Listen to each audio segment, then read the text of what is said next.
Levi's U Sports Talk. Make sure y'all hit the like, hit the subscribe button. I want to thank my sponsors, Steve Aguado for the banner y'all see behind me, and also Justin Womack for the chain y'all see there. Today we have someone that's the head coach of the U15 Junior Women National Team, and she's also a pitching instructor of More Than a Game. Want to welcome Kyla Holas to the show. Hi, thank you. Thank you for having me. Good afternoon. Just start off the sports you played. Was it only softball, or did you play all sports growing up?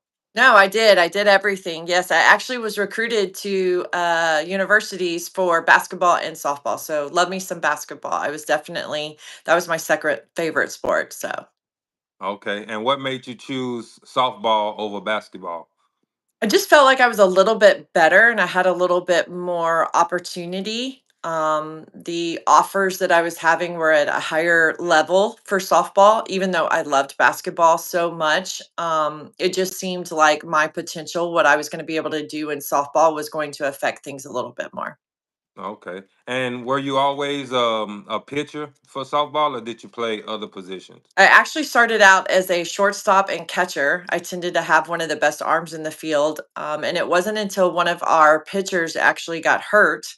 My mom was a pitcher, so I was always playing around with it, with her and things like that. But it wasn't until one of the actual pitchers on our team got hurt that I started making arm circles. So I started pitching really, really late. It wasn't until I was 12 that I really took it serious.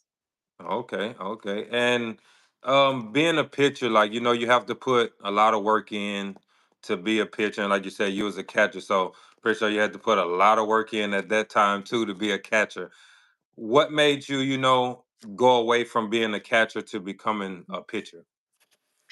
It wasn't easy. I didn't like pitching. I tended to throw hard and I was a little wild. So every single time that I would walk someone, they would pull me. That was back when walks were, runs were low, ERAs were really low. We didn't give up a lot of things back then. Offense wasn't as powerful as it is now. So the game was a little different. And every time I would walk someone, they would pull me. Well, if I was catching or playing shortstop, I was playing every single game. And so when I was pitching, as soon as I walked someone, I was sitting the bench. So I really didn't want to do it. It was one of those things. This isn't fun. I want to be playing all the time. Hmm. Um, but it was one of those things. They kept needing me and they kept pushing me. And I think, I was very lucky that I had a couple of coaches who saw some potential there, to really see some big success. And they just kept pushing me along the way. And, I could still hit and play other positions. So they started understanding that my love was playing the game versus just pitching. And so they started understanding that and they were keeping me in the game in other positions and hitting. And so I made the commitment to keep practicing and they made the commitment to keep playing me. And then the success ended up happening. And so there it was. Okay. What made you such a great pitcher? Like, how was your work as ethic as a kid? I think that's one of the things that probably was the most unique. I come from divorced parents. I'm an only child. So for me, I, didn't have any siblings and didn't really have anything to do. So I might as well be outside practicing and playing. Um, so it was kind of one of those things. I think I was really lucky in my upbringing that practice and being outside was the easiest thing to do for me. It was one of the things that I would rather be doing that than sitting inside by myself. So Mhm. I think that's one of the things that made me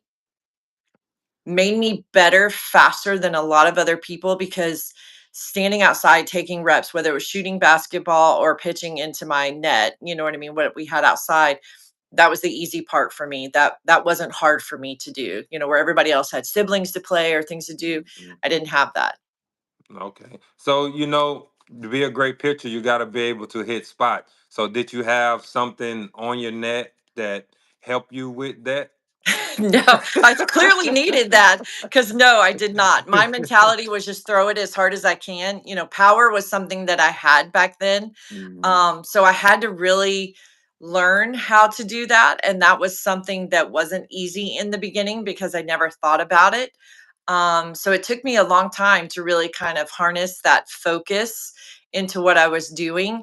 But once I got it, it was one of those things that I just needed to kind of channel what that was and how that came, but I didn't understand it at first, especially because I was just still kind of learning the skill, and they wanted that speed that I naturally had, but they also wanted the control over it, and that wasn't as easy as I think they thought it was for me. So it took a little bit for me to understand how to really focus on something like that and make that still happen on both sides, keep the speed and hit the spot. Okay. So what, I mean, you said you had a lot of power. So I'm pretty sure the fastball was your main pitch. And then what was your second pitch after that? It's really funny, I was fast and drop when I was younger, when I first, had been introduced to pitching, and it wasn't until I got to college, we didn't develop pitches as fast as they do now. It's not normal to be, back then when you were young to have 5 pitches. That just wasn't something that we did. It took a lot longer to develop them. And then in high school, I started working on a rise ball. And that took me, pretty much all of my high school career to work on. It wasn't until college that I started working on a curveball, and that became one of my best pitches. So I ended up losing. I used my drop a little sparingly because my rise came on a lot. So I was curve and rise with an occasional drop and change. So I kind of transitioned as I figured out my strength and what I was good at when I started getting all of the pitches that at the time were around. Screwballs weren't around back then. So Okay. Okay. How did you get into coaching, and did like while you were playing, in college, did you ever think that you would be a coach once you was done? no, no, not at all. I wanted to be a pediatric doctor at the time. And then I took my first biology class and was like, maybe that's not for me. But I had high hopes though. Um, but for me, I actually, my junior year was the year that they were doing the tryouts for the first Olympic team. And so if you were an All American, I was a first team All American, all first team All Americans went to the tryout automatically. So when I went to the tryout, they had picked the team, and then they had kind of picked like a group of alternate people. They picked the team and then their alternates, but then there was a group of us who were good enough that they needed to go around and play some games with, because there wasn't enough strong competition to help them develop. So Mm, we were on this group of other team that wasn't good enough to make the team, but we they needed us to kind of help play them. So we went overseas to what's called the Harlem Cup, and we played the USA team. That's how they took Jen McFalls. She was an alternate who ended up being for that first Olympic team. She was on that team at the time. We played them. And at the time, one of the assistants who was helping was my first boss whenever I was coaching. And she says, "When you're done playing, I want you to come work for me." And I was like, "I'm not going to go into coaching." You know what I mean? And then I got done and I was like, I need a job. And mm. she's like, "Are you ready to come?" And I was like, "I guess I am." So I showed up, and she had a position for me. So I started doing the pitching coach. Okay. What's the toughest thing about being a pitching coach? Because nowadays they just getting the age of the girls that's coming in. They're just getting younger and younger. So for you, what's the toughest thing about being a pitching coach? Are you talking in college, or are you talking in my Um, business? right now, yeah, your business. I would say the biggest thing in the business is just not even the age that because the younger ones are actually really, really good to coach. They're sponges. They'll listen and they learn really, really fast. Okay. I would say it's when you have those athletes who have a lot of different information from YouTube, from things that are out there on the internet, and trying to help them navigate what information applies to them when that information is used, and kind of how to take some of that and say that's more just a technique or a style or a cue versus science and data. So Okay. that's, I think, the biggest thing is kind of wading through all of the stuff that's out there to help them understand what's actually going to help them, because there's a lot of stuff out there. Hmm. Yeah. Oh, yeah. There's a lot of stuff. I see these videos all the time because my daughter wanted to be a pitcher, and I'm the type where I like to, of course, do the outside work outside of the lessons and stuff like that. But for me at the time, if the ball hit the glove hard and straight, I think that was good. The mechanics could have been all the way off, but as long, as long as the ball came right down the middle, it was good. So I felt like I couldn't really help her outside of practice Right. at that point. So I mean, we just had a talk about it. You want to hit, you want to be a hitter, this and that. She chose the hitting part of it. She's a pretty good hitter for her That's good. age. So I mean, we went that way. Not a bad route, but to have the mentality of a pitcher, like you have to be strong minded. You Yes. got to block out a lot of stuff when you're on the mound. You pretty much have to have tunnel vision. So how was it for you, while you was pitching, especially in like big games? You got chirping, you got the crowd maybe saying stuff, a lot of stuff going on. So how did you stay focused during those big games?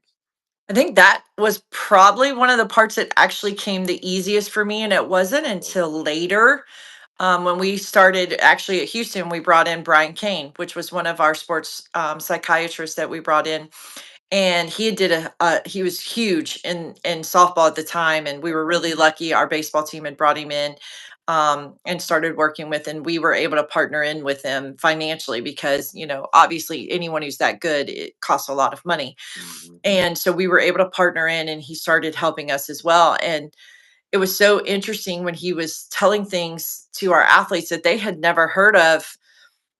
I thought that was common sense. Like, I thought everyone was doing that. And when I walked up to him afterwards, I'm like, "Do you mean none of our athletes have been doing this?" And he's like, "No." And I was like, "I've always done this. So how come this isn't common knowledge?" And he was like, "Okay, well, let me explain." And I was like, "Okay, so in my mind, I thought everybody does that." You know what I mean? And so that was the first time. It was actually really later in life that I realized I had a really, really strong mental routine and game that I it was just in there. I didn't know that it was in there, but I had it. And Mhm. it was kind of shocking to me that I thought everybody did that. And then it took him explaining that, there's people who have that and you guys don't need us. And then the people who don't have that, which is most of the people out there, that's why I have a job. And so I was like, it just was mind blowing to me that I thought everyone on our team was doing that. And so then it Mhm. was like, well, no wonder we're not having the success that we wanted to have because we weren't thinking those things. I was like, you guys are thinking that? Like, no wonder we're not, how would you think that? Why would you think that? You know what I mean? Mhm. So that was really, really eye opening for me to now like speak a little bit more about what I think and why I think that. And here's where I would focus on this, or here's what I would, do in this situation. And it's really interesting when, I ask a kid, I was, just the other day, we were like throwing in between some targets and stuff, like for a break point. And I said, "What are you looking at?" And she was like, uh, and she just kind of paused. And I said, "Okay, well, do you see that one little part right here? Can you throw this and hit that?" And she hadn't hit it yet, like wasn't even close. Next pitch, boom, right in. And her dad goes, "Well, why didn't you tell her that sooner?" And I was like, "Well, I assumed she was Yeah. aiming at that." But you know what I mean? It's just those kind of things that it's like Mhm. sometimes I don't realize fast enough that a lot of people aren't doing those things. So Mhm. I would say for me, the biggest thing is just understanding how to stay really positive and or competitive in your brain and stay really, really focused on the pitch that you're throwing. Like, I would never let the last pitch bother me, and I wouldn't get so far ahead on the next pitch. Like, I was really, really focused on what I was doing right then. And for me, whether it be, confidence, or some people even would say arrogance, for me, if somebody got a hit, then it was, well, I just needed to do a little bit more to that pitch versus I suck. Like, that never Mhm. popped in my head whenever I was competing. You know what I mean? It's like, okay, Yeah. this next time I'm just going to do this to this pitch. Mhm. So, if I had a bad game, it was just a bad day. It wasn't I suck. So, just some of those Mhm. things I did naturally that it just didn't really hit me as hard as some of these athletes beat themselves up as. You know what I Mhm. mean? Yeah, yeah. No, I really do understand where you're coming from because, I mean, a lot of people, a lot of women, girls, they want to be perfect. They want to be perfect, and they don't understand like this game is about failure. Like it's about Yes. messing up to learn from your mistakes. but a lot of them just don't like to make mistakes. And I mean, I get it. I get it. They want to, make sure everybody look at them as, the best at this and the best at that. But facing adversity and, stuff like that is a perfect thing for this game. Right. Yeah, it's really interesting because I find challenges move me, and a lot of people, they don't want to see the radar gun. They don't want to, oh, I'm never going to finish this, or I'm never going to do that. And Mhm, that blows my mind because I'm like, I would spend all day attacking this. It would never break me. And so I have to kind of get them to understand that, like, this is the moment you turn on your determination. You don't turn on your I can't do it. And so we mhm, kind of like have to talk about what that sounds like and what that feels like on the inside, where you're like, no matter what, I'm going to do this today versus I can't do this today. And so some of those things, they just have to, they have it in them. They're just using it for the wrong way. They're using it to go the other way, and they just need to use it to go this way. And so mhm, we always just kind of talk about, can you take what you're saying and turn it this way a little bit more? mhm. So like say you were in the game and you was just having a problem, hitting certain spots. Let's say an outside pitch and you just couldn't hit that outside corner. The next practice day that you have, do you go and like specifically work on that pitch or do you just forget it and just keep your same routine? I would probably forget it and keep the same routine because I would have thought that was just like a one off, you know what I mean? Or Okay. if that game was happening, I'd have been like, hey, that's not working right now. I'm just going to Mhm, spin it instead of trying to be perfect over there. And I'd turn to my defense and say, hey, if this goes over there, you guys got to be ready. You know what I mean? Like, I'd have asked for support and just did something else with my ball instead of trying to be perfect in location. I'd have probably tried to just spin it more so that I at least got something different on my ball instead of location. And then in practice, I'd go back to doing exactly what I normally do that's keeping me where I was. I okay. wouldn't over obsess over something that was off because to me that's a one-off day. You know what I mean? Okay. Okay. No, yeah. I understand it. Cause I know I mean my daughter, she's in 12U and I know I see a lot of pictures and if they can't hit the inside corner, you can see them, the body language, start getting down, and stuff like that. So that's why I wanted, to ask, Yeah. somebody like, like yourself, like how would you go about like in that situation? Like what would you do about it? Okay, so let's say I would walk in, I have a daughter that she decided she wanted to start pitching. No certain age. What would be the first drill that you would work with on? The biggest thing we do right in the very beginning is just helping anyone understand posture.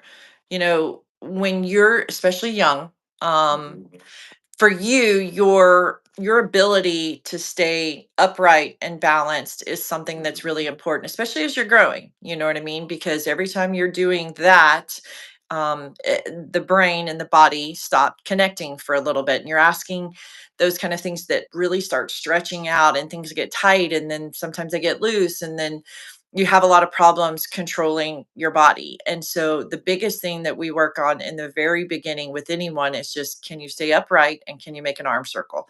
We don't break the arm circle down because the end of the day you have to make a full circle, and your full circle matters more than any one part of your circle. So we're always working in full circles, and we're always working on really, really good posture and stability. You know, can you stay tall? Can you stay in your legs? And can you make a full circle?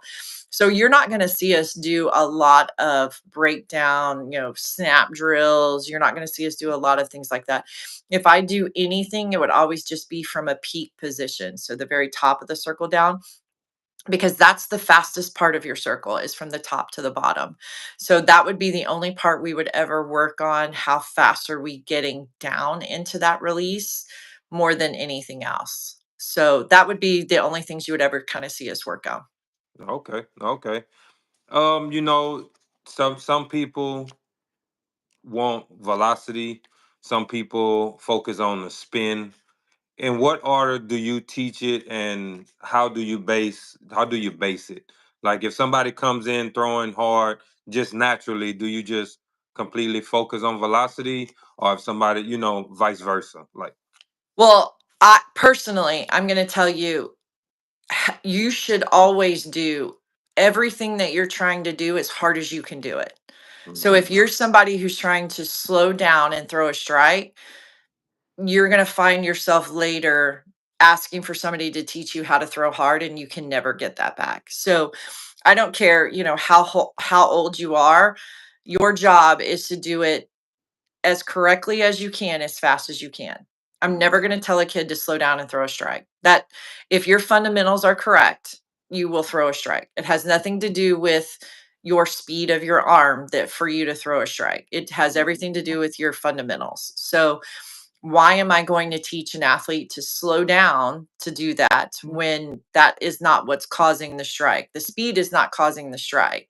So we might as well be learning that at full speed, because if I teach you something slower, hmm you're never going to get out of that mentality. You're going to think I need to throw slow to get a strike, and then you're never going to learn how to throw fast. So I think it's completely opposite to teach someone to go slow to throw a strike and then try to speed them up, brain and body wise. So we are always trying to throw as hard as we can to the target with correct fundamentals. So they always get told from me in my facility, your fundamentals are what will throw a strike, not the speed of your body. So we hmm work really, really hard on that. How are you in that position? And did you go as fast as you can to be in that position? So I make sure my athletes understand that, because the kids who might throw strikes at 10, even though they throw really slow, are the guys at 12 who don't get to pitch because they don't throw fast enough. So hmm I'm going to teach my 10-year-olds to throw as hard as they can with good fundamentals so that they keep pitching at 12 because they have the speed and the fundamentals. So it's one of those things, that transition is really, really big. And then while we're doing that, we're going to teach them to understand how you get spin so that at 14, they don't get kicked out of the rotation as well, because now they don't have spin. So being able to understand that whole transition of what you need instead of just pitching for the now. So when you teach a kid at 10 just to throw strikes, they can't pitch at 12. When you teach a kid at 12 just to throw hard, they can't pitch at 14 because they don't know how to spin it. So you have to be teaching that whole philosophy from beginning to the end, or you're not going to be able to take a kid all the way through. So you have to watch that, like, age group pitching versus Okay. teach them to be able to pitch all the way through their career. hmm Yeah, that's very important because, like you said, a lot of coaches, you can't throw this hard, so you're gonna get put out of this rotation. You're gonna get put behind this pitcher when this pitcher could spin it better and throw those Yeah. batters off a little bit more because a lot of hitters they think fastball first. So a lot of pitchers that throw hard are the ones that, and as you get older, are the ones that get hit more than the ones Yeah. that's slower and have more spin on it.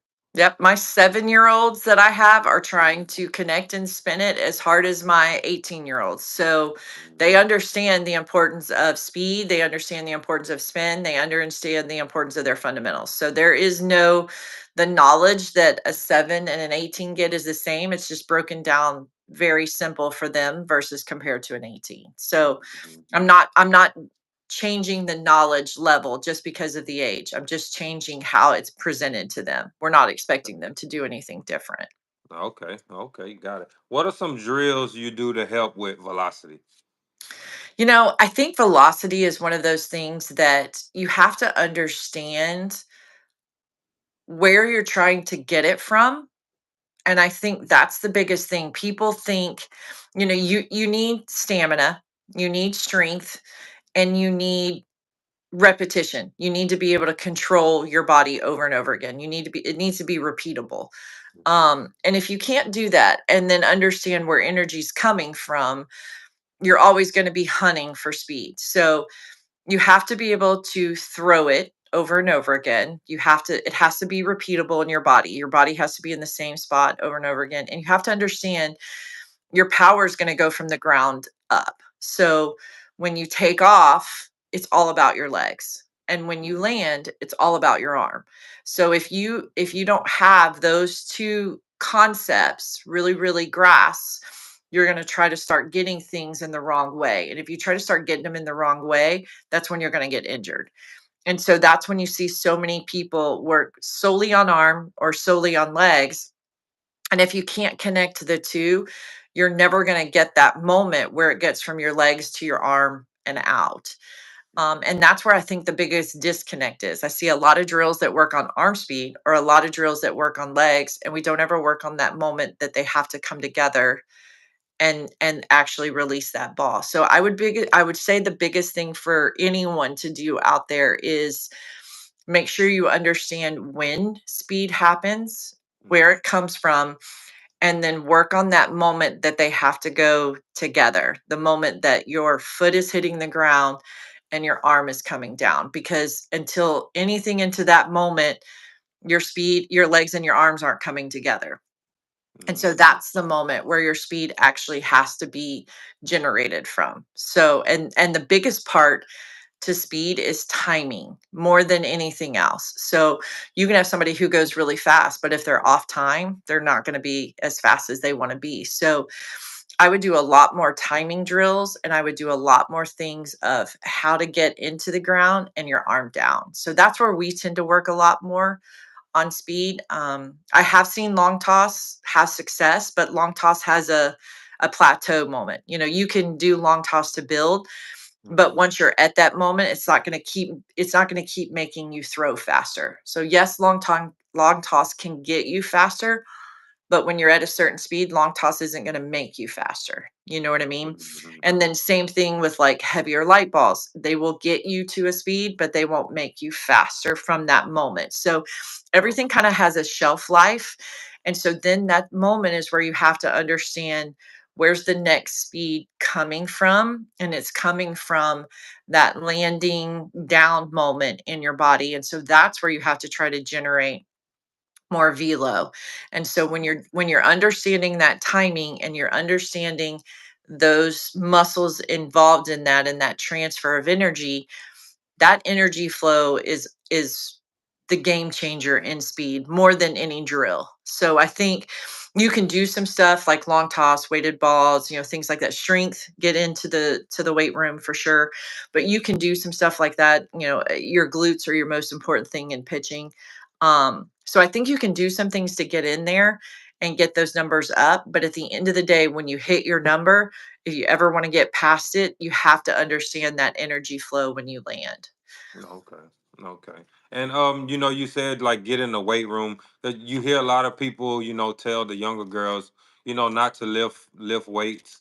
What's your take on that, and what should they do to help with arm strength? If I completely disagree with that. I Mhm. think that you can lift at anything as long as you have the right technique. But again, you don't have to have heavy weights. I mean, we're talking a 2 pound weight, a 3 pound weight, that's still lifting. So Mhm. we're not asking you to go do bar squats, you know what I mean, at 7 years old. But we are asking you to, hey, let's get a 2 pound weight and let's do some of the things that, you know, the other girls are doing. So I think you have to understand that your fundamentals in your lift matter more than anything else. And whether you're doing your body weight or a light 2 pound, 3 pound weight, that's absolutely within your range, or a med ball. You know, your med ball should be 1 pound for every 10 pounds you weigh. That's not asking too much from a small Mhm. athlete or a young athlete to do. So I think when people think, oh, you shouldn't be lifting on young athletes, they think heavy lifting. And that's the Mhm. old mentality that we have. And we understand so much more now, but you know, using weights within their range for their age and their size is completely appropriate and completely necessary, because what you're asking their body to do in volume and what you're asking their body to do in velocity, you know, what you're Mhm. putting on their body in reps and speed, if you are not training their muscles and the things that are going to stabilize those joints around them, you're asking for injury. And so many of our kids get injured in growth phases. Yeah. If you look at kids when they're, you know, that 12, 14 is the biggest time they get injured, because it's usually around a growth period where they grew and they're not strong enough to handle what happened to that muscle and those tendons as they stretched. Some of them get too tight and some of them get too weak. And that's when the injuries happen. And that could have been avoided if they were strengthening themselves along the way. Hmm. So if you want to avoid that, I think you really need to lose that old mentality of you can't lift, because I think your idea of lifting is wrong. I think you're not thinking of lifting in the correct way. I think you're only thinking of it the way that you know, which is heavy weights and bars and things like that. Yeah. Yeah. Okay. So, we talked about velocity. Now, what are some drills to help with the spin? Again, I think the biggest thing you need to understand about spin is if you want to increase your spin, it's all about connection. Your elbow has to be connected to your body, your upper arm has to be connected to your body. So you have two ways you can get it. You can, one, just focus on getting it connected. And then two, you can focus on the longevity of that connection. So with the little ones, we always talk about, think about when you go to charge your iPhone, right? You go to charge your phone and you plug it in. So what happens if you plug it in for just a second, right? It goes bling and you get the juice and then you unplug it. How much spin would you get? How much battery would you get? And they're like, well, very little. I'm like, yes, you would get some though, right? You would get some, but you would get little. Okay, so now let's say you plug it in for a long time, long as you could. How much battery would you get? And they go, "Oh, a lot." And I'm like, "That's the same thing to spin." So when you can connect your upper arm and as you're releasing for as long as you can keep that connection as you're spinning your ball, you're going to get more spin. As fast as you disconnect it, that's how little spin you're going to get. So I think when you understand where spin comes from Hmm. and how you're going to get it, then it gets a lot easier to increase it. So that's when I usually ask someone, is your ball not spinning or is your ball not spinning enough? Because not spinning is not connecting at all. So then you probably have something going on where your body's moving at a time where it shouldn't be, because it should be connecting and spinning. And then if it's not spinning enough, you want more of it, then you're not able to stay connected long enough. You're not focusing on that connection and pressure long enough. And then I think the biggest thing that I hear too much is, your fingers are spinning the ball. No, your fingers are applying pressure on the ball. Your wrist is spinning the ball. So we always talk with our girls about, here's a jar, open it. Just use your fingers. Did your fingers open the jar? And they're like, "Well, no, it can't open it." And I'm like, "Okay, so now open the jar." And they put their fingers on tight and their wrist opens the jar. And I'm like, okay, so your fingers are applying pressure and your wrist is moving the jar lid. So understand your fingers are pressure and your wrist is creating the axis of the ball. So once we start having those kind of thoughts and then understanding how we're going to get it and how we're going to get it longer, then we start getting the correct spin. So for me, I think it's so much more about understanding. And anytime we're doing a spin drill or anything we're focused on it, it's always on the connection or the longevity of the connection. We're never doing anything up close, Hmm. because as soon as you're up close, you're just disconnecting and tossing the ball to your catcher. So you're Okay. never focusing on connection and then trying to stay connected as long as you can. So we are always, 15 feet away, 15 feet away when we're doing something, and we're always really, really locked in to that tight position to our body where we're really trying to spin our ball when with that focus in mind. And then we always talk about, wrist position and finger pressure versus your fingers are doing the spinning. So I think if you help them understand what gets spin, you're going to have athletes spinning things better just by more understanding. You know what I mean? I think Yeah. too many times they don't understand it and Yeah. then that's why they don't have it. Hmm. Okay. Okay.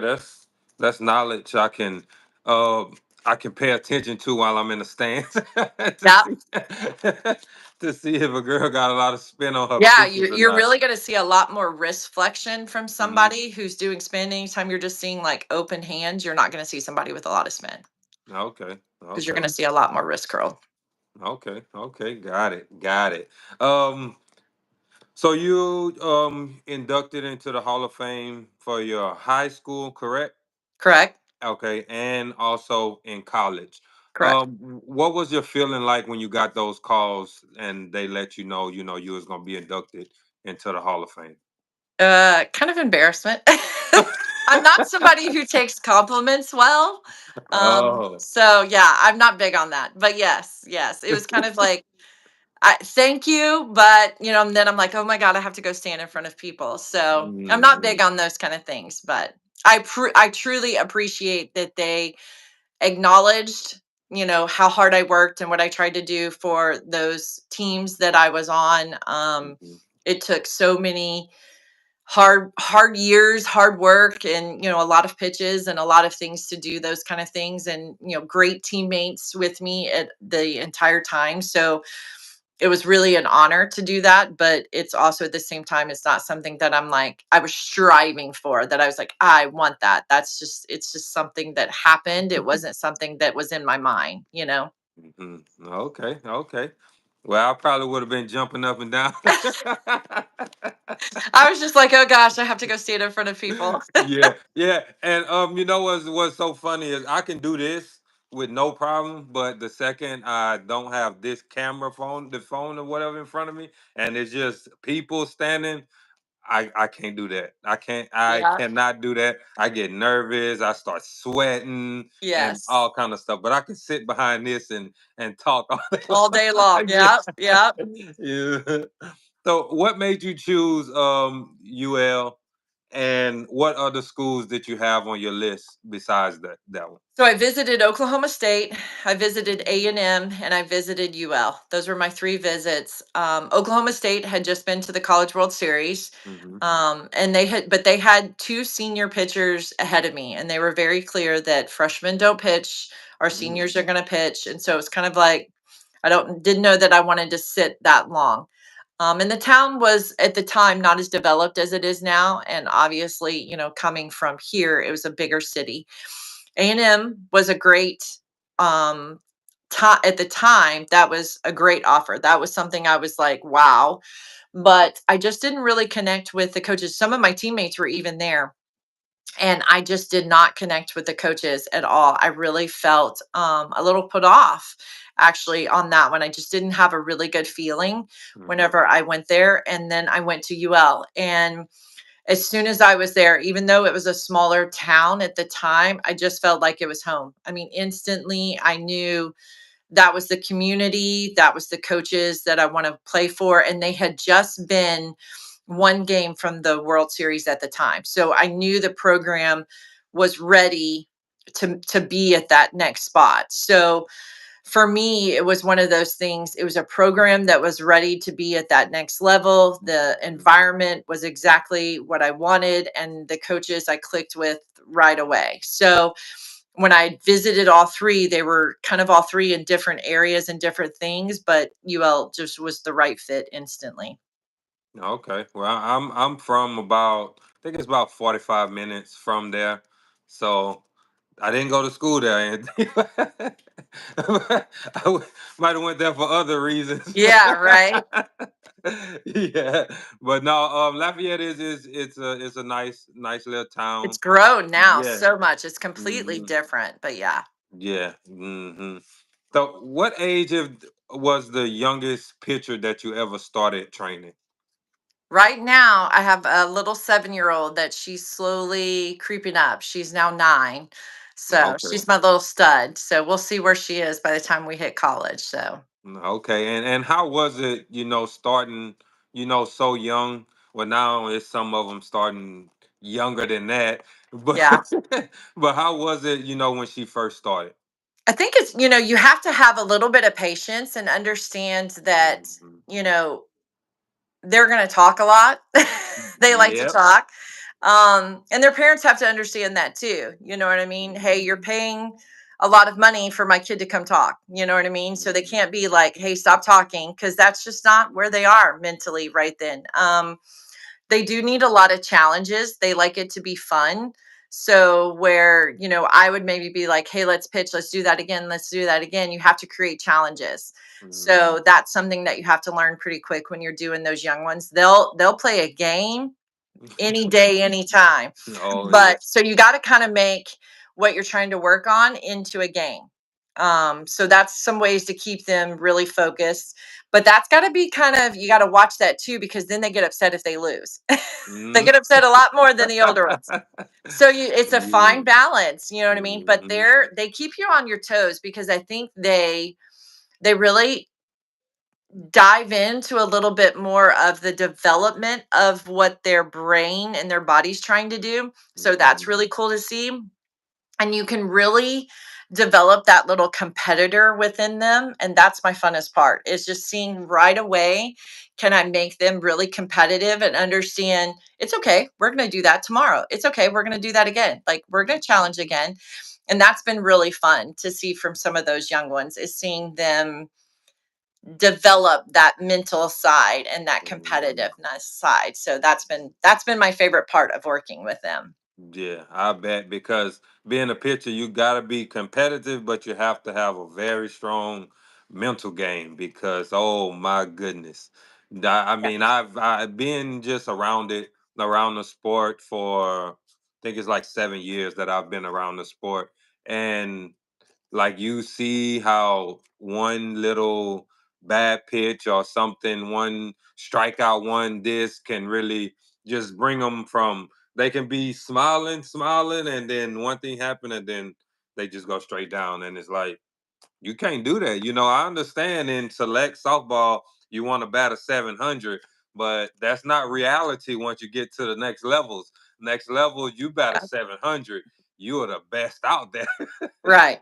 Well, I like to remind mine too. I'm like, especially when they have those kind of days, I'm like, look, you're the only position on the field that they give a win loss to. They don't give it to the Mhm. first baseman. They don't give Nope. it to the outfielder who dropped that ball. You're the Mhm. only one in that game, no matter how you played, you get a win loss. Yep. So you have to be, the reason you're standing in this position is because you can handle that. And if you can't handle that, then you maybe need to think about not being in that spot. But Mhm. right now you can handle that, so let's focus and let's do this, because we can do these things. We've done these things so far, you know what I mean? But I think just them understanding the difficulty that's within them makes it a little bit easier. Sometimes it's like, yeah, we're asking unrealistic things of you, so it's okay, be a little easier on yourself right now, you know what I Mhm. mean? And that sometimes helps them kind of snap back into reality of, yeah, okay, yeah, this is crazy. So yeah, my Yeah. shortstop who just made 6 errors didn't get the loss today, I did, you Yeah, know? right. Yeah, true. All the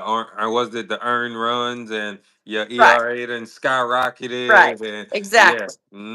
Yep. I could, and that's why I was telling, after I learned the game and about all this about the pitcher, and I had to like tell my kid, like, okay, like everything is put on you. Not, I mean, yes, the coach tell the other kids this and that, but you have that ball every single Every pitch, time, yep, so you got to start thinking about those things too. And she's like, oh my, yep, you yep.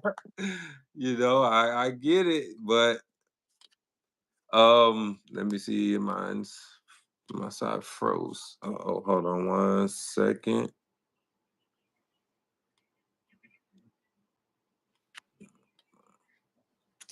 Okay, I'm trying to see on mine's. My side froze, just stuck right now. I want to get it to make sure it's usually when I. Oh my. Okay, well.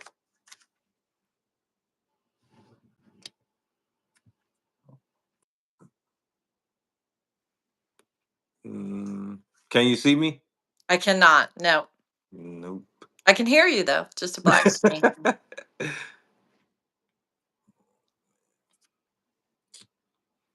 don't know what's happening here.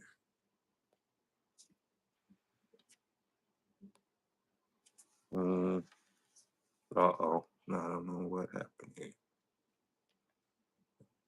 Okay, there you go. You figured it out. How do you know when it's time to, teach the pitchers different pitches? I usually have a little sheet that I give everyone so that they understand when they're ready. First time is whenever they have mastered, the certain pitch they had before in their accuracy rate in a game. So, wherever age group you are, there's a certain percentage you should have in accuracy. So, usually, let's say you're 10 and under, you should throw 50% strikes with whatever pitch you have. So, let's say you have a fastball. If you're throwing 50% strikes in a game, you're ready for a changeup. If you throw fast and change and they're both at 50% strikes, then you're ready for a new pitch. So you have to be using those two pitches. I always tell them you're not ready for a new pitch if the pitches you have you're not using. So why are you trying to develop something new when you're not currently using what you have? Like you're just going to take time to work on something that you're not going to use either. So that's my first thing. Second thing is, do you know what zone you want to throw in that you're currently not throwing in? So, if Mhm. you have a certain side of the plate or high low, so we kind of help them decide which one they're going to do. Then we kind of test them in some of their mobility and stuff like that to see what they would be best in. And then we talk about, okay, anytime you're adding something new, are you prepared to practice more to do that? So, we talk about, let's say you have two subjects of homework, now you're going to have three. Are you prepared to do homework longer? Are you prepared to practice longer? Are you prepared to work on three pitches where you've been getting done two, and you only practice 2 days? Are you ready to go 3 days, 4 days with three pitches? And if you can't answer yes to all of those, while as exciting as it is to get a new pitch, then you're really not ready for it. So let's hold off. You know what I mean? You're fine where you are right now. Let's make sure we're ready to make this commitment. And I usually have certain times of the year that I'm like, hey, okay, now would be a good time if you're interested and you're meeting all your markers, that we would introduce something. You know what I mean? Because it doesn't make sense in the middle of the season to try to bring something in, because it is going to upset your fundamentals just a little bit. So, Mhm. but I always am really clear with them on when it's time, what it looks like, what do you have beforehand. And I have coaches and things like that all the time try to tell their kids, "Oh, go tell coach you need to learn a curveball." And I'm like, "No, it's not the time." And no, you have plenty of pitches that can go over there, and he's currently not calling that one. So no, I'm Mhm. not going to give him a new pitch because he doesn't know how to call the pitches you have. So I'm very clear on that with them. And they might go somewhere else to learn it, but I'm not going to give it to them because they're not fundamentally correct, ready, or statistically, they're not ready for a new one. And then the coach isn't calling the ones they have anyway. So why am I going to give them something new? So Mhm. I'm really pretty particular about that. I'm not just in the business of giving people pitches when they're not ready for it, but when they are ready for it and they meet those criteria and they're really clear about it, then we're going to work really hard and we're going to make sure you have that pitch and it's going to be game ready. So I'm Mhm. probably more particular than a lot of people, and a lot of times they'll go to a camp or somewhere and come back and say, "Hey, I have a rise," and I'm like, "Great, we're not working on that right now." You know what I mean? So it's just kind of one of those things, like, I understand the development process a little bit more than they do. And when they're really ready for it, time wise and things like that, more than they do, they just get excited about it. And then it doesn't really spin right or do what they want. And they're not going to put the time in. So it's kind of one of those things. I try to make it not scary or mean, but really, really clear. And developing a new pitch means all of these things. And are you really ready for that? And a lot of them say, no, we're not. You know what I mean? And then it's kind of slows that excitement down. It's like braces. They're all can't wait to get braces. And as soon as they get them on, they hate them. You know what I mean? It's like, I always remind them of that. I'm like, you remember when you had braces and you were so excited to get them and now you hate them? They're like, yes. I'm like, that's what this pitch is like. So let's calm Mhm. down. So, Mhm. but I just like to remind them of the things that come with it, because I think just the excitement sometimes of getting something new and shiny is takes away from all the work that's going to come in, from frustration from what it's going to take to really develop it. They forget that sometimes. And do you think, like, if they're not fundamentally sound with one pitch and then switching over to another pitch, can it hurt the fundamentals from, either pitch? Or if they're not doing it the correct way, or if they have their mindset, let's say they throwing a fastball, they have their mindset on throwing a drop ball, and you have to turn your hand, a different way.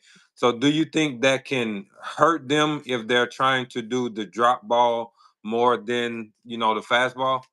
No, but fastball is my one. Like if you have something really funky going on in your fastball, Hmm. or you're not consistent and something that's really, really going off, that's when I would be like, no. But if it's like another pitch is maybe not great, then I have no problem. At some point, every pitcher should try to learn all of the pitches, and then you're going to actually remove the ones that don't work. So like Okay. for me, I always tell them, like, look, I started off with drop and then hardly ever threw drop, you know what I mean? So Hmm. you do need to learn and then take away. I think Okay. that's something that you don't ever really know what's going to work for you until you kind of try them all. But you have to also be willing to pull some things back. So you can't think, oh, I'm going to throw all of this all the time, because it's just you don't have enough time and it's not possible. Hmm. Um, but I have no problem if you have really good fundamentals in your fastball giving you something if maybe something's wonky in another pitch. But if you had something really bad going on in your fastball, I would be a little hesitant, or I would try to do a pitch that could maybe help your fastball fundamental positioning a little bit. Let's say you were doing a lot of leaning, I would maybe try to give you something that would upright you better. Just things like that. Maybe that would Hmm. change something that would maybe click to help you be in a different position, because we've tried to do some things that you're just not clicking on. So usually it doesn't scare me to get new pitches. It just scares me when you haven't put the time in to fix your fundamentals, because then you're not going to put the time in to learn this new pitch. Okay. That's usually Got it. what I think. Okay. Okay. What was your process of becoming the coach for the U15 USA team? It was actually crazy because it was not ever something I even thought of. They had like an open, just, hey, here's a letter. I was done. I was coaching with the pro team. I was an assistant there, and I had just started with the WBSC. So Okay. I had started doing their international clinics, and I was on that side. And I had just gone and did a clinic. Well, I had went to the tryouts. Their women's tryout in Florida, and they needed somebody to just come help out. So, hit balls, things like that. S- So I was available and I did that. And then I went to the WBSC, which is our governing body, and I started doing some of their international clinics. And then they did a open, like, it was their quad time where they were accepting new applications. And so I just put my letter in, like, here it is, here's my name, here's what I'd be interested in. Um, just kind of like threw it in there, thought it was nothing, went on. And then they had called actually in 2019 with the first U17 team. And they were like, hey, are you available? And I was like, yeah. And so then it just kind of rolled from there. So it was just kind of one of those things out of the blue, like it just slowly happened. And I've been lucky to stay in it so far. So I was very, very blessed. Okay.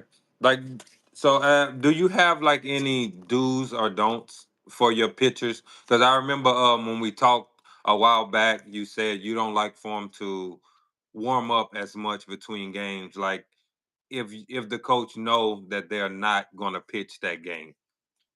Yeah, well, we just spoke at our national fast pitch convention this past December at the NFCA for D1, well, all divisions, but Hmm. we just spoke at pitching for that one, and I was on this panel, which I definitely wasn't qualified to be on this panel. I laugh all the time. I was definitely not the smartest person in the room. They were very, very impressive people to sit with and learn from. But they've been doing so much studying and reports and things like that, and looking at pitch counts and energy flow and all this kind of stuff. But one of the things, we used to say 100 pitches a day was enough. That was it. Like that was really a threshold for a pitcher. That study has now reduced that number to 85. Once you're throwing more than 85 pitches a day, your increase for arm injury goes up significantly. And when you think about that and you start wondering, why we're seeing so much compartment syndrome, why we're seeing thoracic outlet, why we're seeing, strains, and we're seeing, you know, on and on and on and on and on. All of these overuse injuries that we're seeing in not only young athletes, but in older athletes, especially by the time they get to college, they're pretty much burnt out. Mhm. Um, it's one of those things. Every pitch matters, and I can't tell you how much the go to the bullpen and warm up multiple times in a day is adding pitches to these kids' arms that no, they're completely unmonitored. You know what I mean? If you're nervous, a kid's a relief, and you're nervous, and you say, "Go warm up," and then she comes in, and then you say, "Are you warm?" And your nervousness sends her down there again. She warms up, and then you look over again, and you say, "Go warm up," and you've now sent her down. She's warmed up 3 times. Who knows how many pitches that is? And Mhm. then you send her into the game to throw, and then she's throwing the next game. And then she warms up all over again. And then she throws that game. You think about how many times those pitches are adding up and adding up and adding up. We really, as coaches, need to watch our nervousness putting that into to athletes' arm circles, because then you're mad that they're hurt, or then you're mad that they're not throwing well, or they're throwing slow, or all these things. You're the one who's doing that, and you're not realizing it. And that's one of the things that I try to be really, really clear on my first reliever and my second reliever when I'm Mhm. coaching with our national team. So if you're my first reliever, you're ready from the beginning start of the game. And then I don't want to see you until the third inning. And then after the third inning, if I didn't put you in, you're done. And then my second reliever goes, you start in the third inning, you warm up, and then the fifth inning is when I would expect you to do go in if I need you by then. And if by then I don't need you anymore. You know what I mean? So Mhm. we're really clear on when you warm up and when I would need you by. And if that doesn't happen, I'm going to say no, thank you, sit down. You're done for the day. You know, and if you're a kid who didn't throw that day, I would say here's your bullpen you need to throw today, or you're in an off day. So I'm constantly monitoring all of these kids amounts, circles, times, bullpens, off days, so that they're not overthrowing when they're with me, because they have to go back to either their high school team, their Mhm. select team, or their college, and they expect their arm to be taken care of. So I'm monitoring it for not only them, but for their coaches. So it's like, but these select coaches just send these kids off to warm up over and over and over again, or throw them back to back to back to back to back. I had one of my high school pitchers just recently. She has two freshmen on her team. She's obviously an upperclassman. They played 6 games in a tournament. She threw 6 of them. They lost. So why are you not throwing the freshmen? You're not winning. But she threw over 350 pitches in this amount of time. And it's like, and then she couldn't do her lesson that week, which she needs, because obviously her fundamentals are going to get off. And so it's like, why are we not letting the other people develop in times when they can, sitting her like it just blows my mind on some Yeah. of the stuff that happens where we're really overusing these kids for nothing, for Mhm. not the right reasons. Yep. Yep. I see it. I'm It's I'm out bad. there at these tournaments, so everything you saying, I personally see with my own eyes. Yeah. Yep. So, a quick interesting fact that I have for you: more than half of your career wins were shutouts, and you hold school records for no hitters 17 and perfect games 5. You were the first female softball player in the Louisiana Sports Hall of Fame. So, hearing that, like, how was your work ethic to just stay so consistent throughout, college? That was the easy part. The work was the easy. I love softball. I'd much rather go to softball every single day than school. Like, that was easy. It was getting up for that 8 a.m. class that was a little harder for me. No. You was out late practicing or what? Unfortunately, yes, on both ends. But yeah, for me, I credit my coaches for that, and the athletes that I had around us. We just loved it. Like, we had a coach who instilled work in us, that we just had that hard work mentality, and the athletes around us, I mean, it was offensive if you weren't out there working your butt off. Like, somebody would turn around and say something to you. So it was a much different time. You know what I mean? It wasn't, it was just different. And I don't think that environment and team would thrive nowadays. So I'm very lucky that I had it, because it worked for me and my personality. Um, but it's just, it was one of those things that was the easy part. That was the easiest thing I did. There was some other stuff that was really, really hard, but that wasn't it. Like, at all. Working hard was easy. Going to softball was really easy and fun. So, how did being an assistant coach help you in becoming a head coach? I think there's a lot of things, and I don't want to say it all negatively, but it really does help you find what you want to do and what you don't want to do. Mhm. At the time, I'd only really known what I was coached by.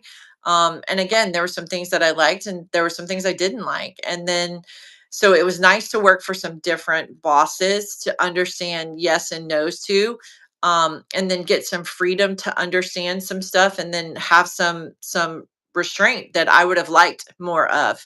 Mhm. So pretty much my entire approach, anytime I had a job, was not thinking I was always going to be ahead, because I loved being an assistant, but was just always understanding what I liked and didn't like and what I wanted to do better. So it always kind of helped me be a little bit better at every spot I went, was just trying to be better at my job and better at what I wanted to do. And so when the opportunity came, it was, just kind of crazy out of the blue. The SID I had at ULL was actually at Houston. Okay. He was the head, person, and he was an associate athletic director, for the sports information department. And when the job came available, he was actually one of the people's like, "You need to apply." And so he called me whenever I was at Florida. I was a pitching coach, and he called me. He's like, "I need you to apply to this." He's like, "I really think you'd be perfect." And so I was like, I love being an assistant." He's like, "Just apply." And I applied and got the first interview. And so it was kind of one of those things that just worked out. But I thank all of the coaches that I had before, because they kind of helped me form myself a little bit into who I was. And then I still had a lot of work to do on being the head coach that I wanted to be, because each team that you have changes just a little bit, and you have to kind of mold yourself into what they need. So it was tough. It's being a head coach is not all it's cracked up to be. It's one of those things. Mhm. It's not for everyone. And you really have to stand your ground on some things that you firmly believe in, and then be willing to change some things for whatever the team needs. And that's kind of hard sometimes to find that line. Hmm. So, just recently, we heard, I think it was Rick Pitino, our coach, said, he don't go and recruit, the high school kids. He just go in the transfer portal. Also, Deion Sanders is saying the same thing. They rather just have somebody what they can win now because their job is on the line. Yeah. So while you were coaching, I mean, unfortunately, they didn't have the transfer portal. So how, what type of players did you look for while doing recruitment? And then, I've even heard certain colleges look at certain states. You was at Houston. You probably can go to a team or field right now during the 18U seasons and find you a full team, but for you, like, what type of players did you look for in your recruiting? What was really hard for us in the very beginning was not a single area team would give us the time of day. You know what I mean? It Mm, was really hard when we thought we were going to build this great program with all these Houston players. And when I first got here, they wanted nothing to do with us because of the area and the reputation. And mm, it was really hard. So we had to go outside. We went to California, we went to Florida, we went to Arizona. We had to go build, our team with some athletes that were farther away, because we couldn't get the best in state. And then once we were able to develop ourselves a little bit, and we got to that, regional and super regional time, then people started looking at us a little bit different. And we were able to finally start getting those athletes here that really wanted to make a difference. You know what I mean? It was one of those things that we wanted to take a kid that saw what Houston had to offer, liked playing with a little bit of that chip, and playing with a little bit of that I've got something to prove, and loved working hard, mhm, and loved, you know, competing every day at the high level without the high level name on your chest. that was kind of like the kid that we wanted, that they were going to play like they had that Oklahoma on their chest, but knowing that they had Houston on their chest. And Okay. that's what we got for a really long time. You know what I mean? It was one of those things where we were in the top rankings, we were playing in regionals, and we were two games, one game twice from the College World Series. So we were really lucky to put that together and find that at a time when it was hard. It was hard to do that. And I think we built a really good legacy at that middle part of that season. So Okay. And what do you think about the transfer portal? You know, some people use it for good reasons, some people use it for bad reasons. But what's your take on it? man, those who can navigate it as well as they do, I think they have something figured out that I don't know what it is, because they can get some of the absolute best athletes and just roll right into their program and mold them instantly into what they need. So that to me is the toughest part, is to get them in and to create your culture instantly and it works. That to me is hard. So the ones that are succeeding with it, they are doing a great job with it. And then I don't think everybody else is succeeding as well with it. So I think it's kind of hit or miss. And I think the ones who have figured it out, it is a life changer for them. Like you said, they're able to get seasoned players who Mhm. are ready to make a difference now versus, trying to take a high school kid and develop them. But I think a lot of them are trying to do it and then they're not able to transition those kids into that environment really well, and it's not working out. So I think it's just really 50-50, and it just really depends on who's bringing them in and how they're developing that culture. And do you think, like, for high school kids now, like the junior college or the D3s, NAIA, do you think that will be the route to go and then get in the transfer portal? I hope so, because I'm going to tell you what, I had a pitcher at the one of the D3 schools that just won the national championship, and I watched their shortstop. I thought that was the best shortstop I've seen. That kid is definitely a D1 shortstop, and she's down at D3. So for me, like, I think there's fantastic players sitting down at some of the lower levels that I don't think a lot of these schools are looking at, because they are looking within the transfer portal at their level. And Mhm. there's a lot of kids that are really, really good sitting down at some of these other levels that I just think they're not getting down enough to see them play. So I hope they do, because there's some really, really good players who can make some differences. Okay. I recently saw, you went to Italy to talk softball. Can you tell us about that experience and explain what the Connex is? Yeah, it was one of those things. The Our head of our coach commission, when we were going over and developing all of these countries, they're underdeveloped countries for softball and baseball five. He's now the head of baseball and softball for the Italian Federation, and he just got that appointment position, I think in November. And so he needed somebody to speak. He actually had Yukiko Ueno speaking for pitching, so I was really excited to hear her. But he needed somebody to talk on just some of the leadership things and stuff like that on team development and stuff. So he's like, "Hey, will you come over?" And I was like, "Yeah, sure." Short notice, but I was able to make it work. And when I got over there, it was massive. It was probably the second biggest thing I've ever spoke at. It was over 500 people. It was really big. They were first class, and how they treated us, how they got us over there, how everyone interacted. I mean, it was really, really top level. And I got to speak on, they had baseball presentations going on as well. They had a mental coach there. They had vendors there. They had, baseball and softball and baseball five. And then they had some umpire development stuff that was going on for them over there. Hmm. And they had their national teams coaches were all there doing stuff, and some of their athletes were actually there. They were part of the demonstrations for all of the things that were happening. So that was really good. Like, it was fantastic. It was my first time ever doing it. It's supposedly something that's gone on each year. This was my first time.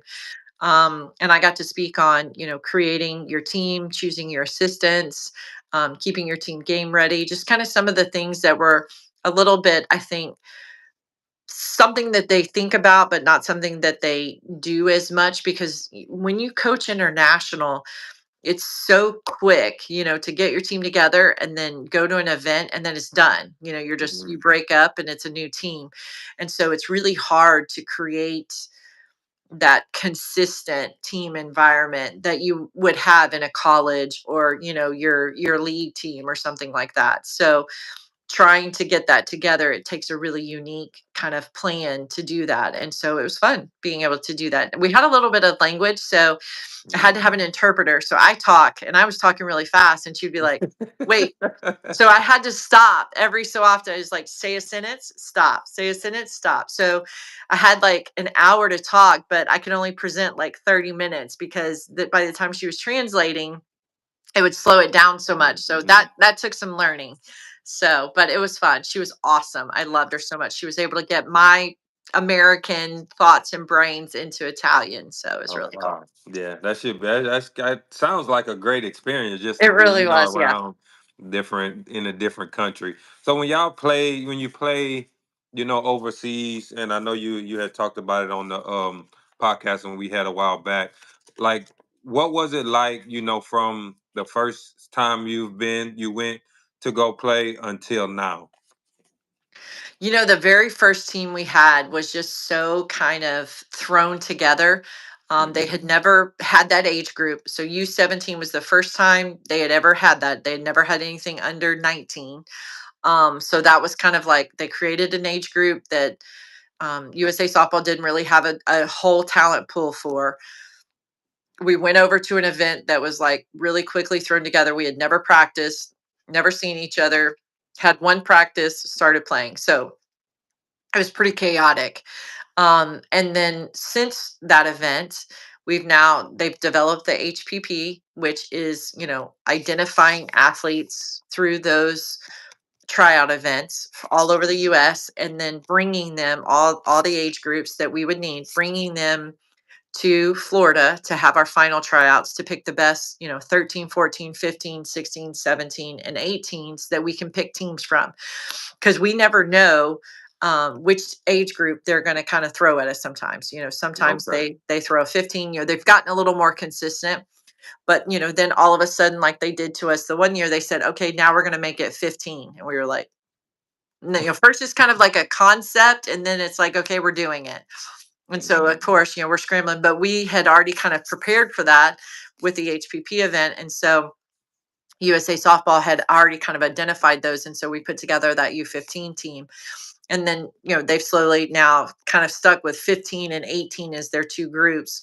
And the reason they started doing that younger group is to make sure they had, especially some of the other countries, enough athletes in the pool for when the Olympics are coming around, that they had been developing them long enough that they can be athletes for the Olympics and Okay. hopefully continuing it in. So Mhm. that's what they're trying to do with these younger age groups, is have these countries developing their youth so that they're able to be Olympic athletes when they're needing them, hopefully not only for, obviously LA, but then the next one will be in Australia.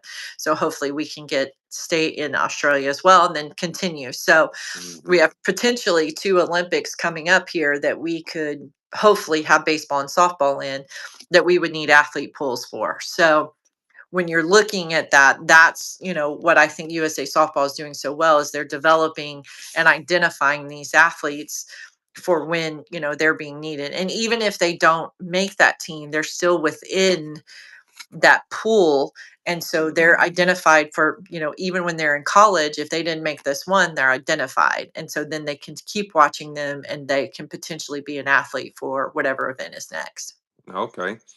Do you feel that parents should push their athletes to work harder to help them reach their goals, or should the kids like want to do it? I think that's a fine line. I think everybody needs a little come on, get up now thing, Mhm. but I think if it's all the time, if you're having to do it every day, then I would say your kid really doesn't want to do it. You know what I mean? Mhm. There's no doubt, I can say 2 or 3 times somebody says, "Come on, get up, let's go." And you're like, "All right, fine," and you go. But then when you're there, you do it, right? Mhm. But if every single day you're having to beg your kid to get up and go practice or go do whatever, no, your kid doesn't want to do it. I would stop spending the money for it. You know what I mean?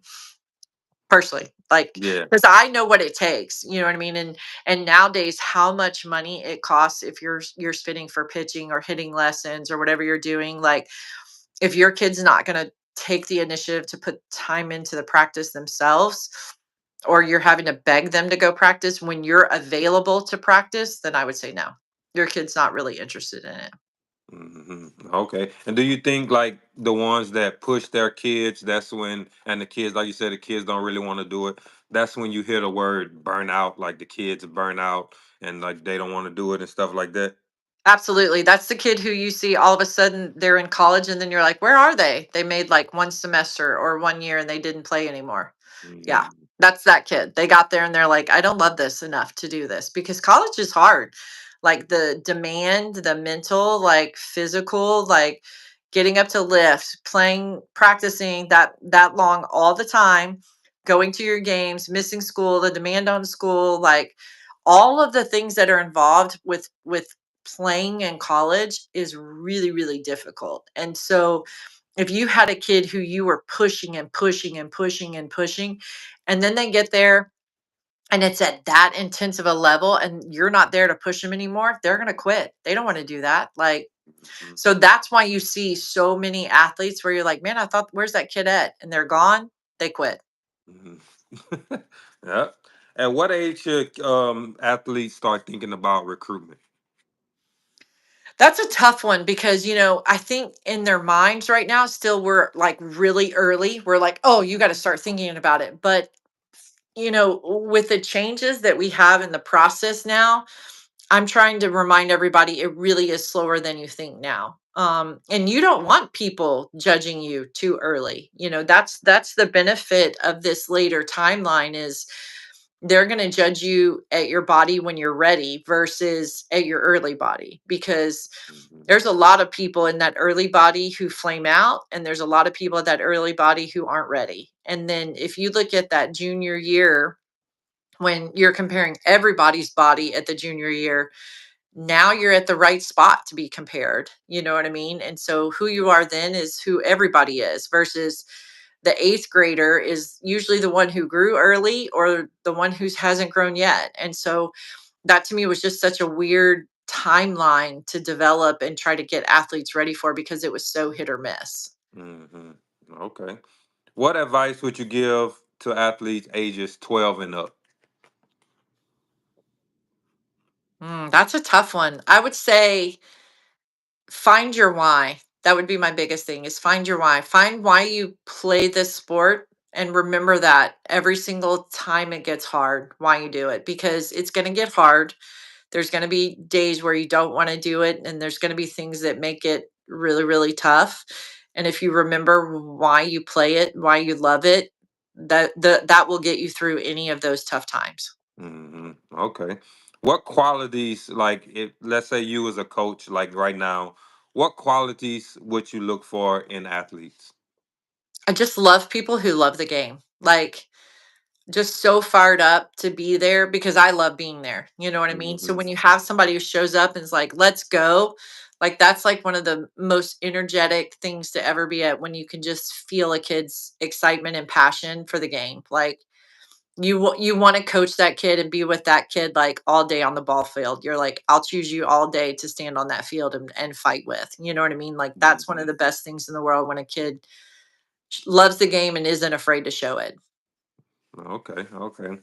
What advice would you give yourself in coaching? Like, before you all from as for coaching, like how can I put that? Yeah. So, like coaching for you, when you started coaching, knowing what you know now, what advice would you give yourself and would you have done anything different? Yeah, I wouldn't have sacrificed my family as much as I did. So, Mhm. I obviously have 3 kids, and I missed a lot. And I missed a lot thinking it was the right thing to do, that was something I had to do to stay where I was in the game and, Mhm. do that for my job. And at the end of the day,